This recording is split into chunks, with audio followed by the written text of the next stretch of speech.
Lori from Home Right. It is January 21st and we are 11 weeks before our first frost date in central North Carolina. So we are getting more seeds started today.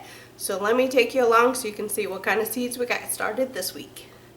If you're following along, last week we started the peppers and eggplant, but let me take you along so you can see what we got started for this week.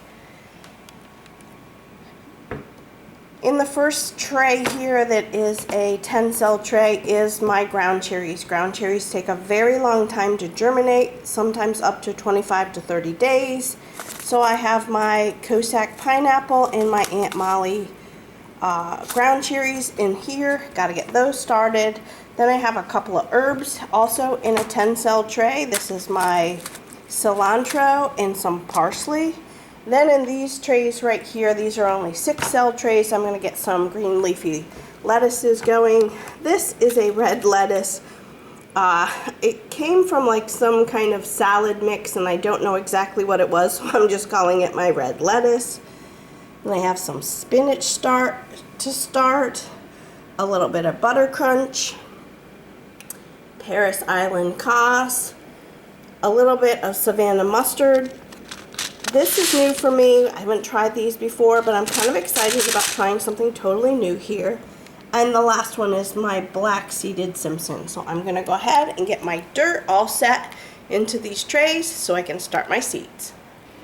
Alright, I got my soil all set into my trays here. Some of these seeds, like the ground cherries, are really tiny seeds. I'm probably going to try and stick with maybe 3 seeds, could be 5 seeds, because these are really hard to drop into a tray. But I'm going to go ahead and slightly dimple the top of the soil and then add my seeds. Now make sure everything is labeled. I'm using recycled blinds, and I just cut them down, put the name of the plant on it, the day I put it in, and how many days before harvest. I am definitely planting less of these ground cherries. Last year, my goodness, I think we had 35 plants. We gave so many of these away. And these are normally done in containers on our back deck, which we will probably do the same again this year. But I'm starting off with a low number of starting seeds because a lot of these plants are volunteers that just pop up in the garden anyways, so I don't have to go too crazy with these. There's my cilantro seeds. These are seeds that I actually saved from last year in the garden. So yeah, I'm going to put about 3 or 4 and kind of just spread them out just a little bit. Parsley is kind of tough to germinate, so I'm going to be a little bit more generous with my seeds, maybe 5 or 6 per cell. Spinach. Same thing with spinach. I'll just do a bunch, 4 or 5 per cell. This is my red lettuce. I don't have a lot of these seeds, so I'm going to be very careful and hopefully just do 1 or 2 per cell in hopes that they actually germinate. Buttercrunch.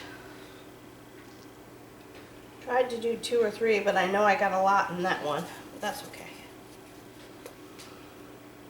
Parris Island Cos, which is basically a romaine lettuce. Same thing, I tried to do 2 or 3, but I got a whole bunch in there. Oh well.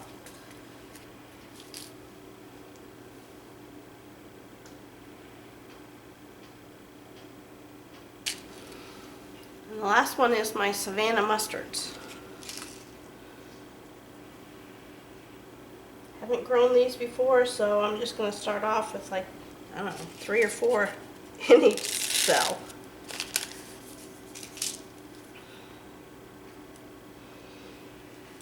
Great, next thing I'm going to do is go out to the garage and just sprinkle a little bit of dirt over these. I'm not going to do the perlite like I did with the other trays. I think because these seeds are so much smaller, I think I'm just going to go ahead with that light dusting of the soil right over the top. So I'm just trying to sprinkle as just a little top coat cover up the seeds. Now, even though this soil is pre-moistened, I still want to sprinkle just a little bit of water on these.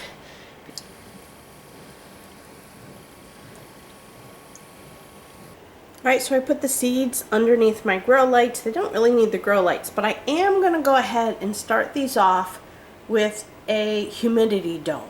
I will keep checking on these every single day. As soon as I start to see 1 or 2 seeds popping up, I will take the humidity dome off. As to note, there is no heat mat for these. So assuming that the seeds are of good viability, they will still germinate. It just may take a little longer. So just a quick update on the peppers and eggplant. I did not get 100% germination, so I did have to go out and buy some more cayenne seeds, and I do have one in the back there, a cayenne just starting to sprout up. But other than that, I got some pretty good germination. The same with the banana peppers. These just did not work, so I did go out and buy another package of banana peppers. Still waiting for these guys to pop up. Getting a little worried about these banana peppers. But other than that, the germination was not too shabby. And for my eggplants, I had some real good germination for the Black Beauty and about 50% germination for my purple long eggplants. But that's okay. Overall, I think I got plenty started here for my eggplants. So thanks so much for watching, guys. If you have any questions, leave them down in the comments below, and we'll catch you on the next video.